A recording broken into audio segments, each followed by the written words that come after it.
kaunis aeg on suveaeg, kui lõhnab ristikõisi poetab aed. Ja mulle meeldib, et jätkub suvi veelgi ja piisav on ka seegi, et suvi kestab veel. Me täna siin ja homme seal ning ülehomme, kuhu tee meid veab.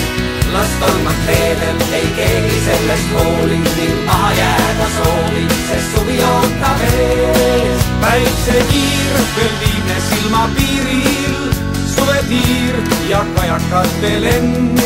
Vaikne rand all väikseid valgeid pilvi ja siis jälle ootab veel. On sõidu siin, on sõidu tamm, ei karda vihma ega äikest me. Kui möödub sadu, siis jälle paistab päike ja uued peetid tuule taas ootavad meid ees.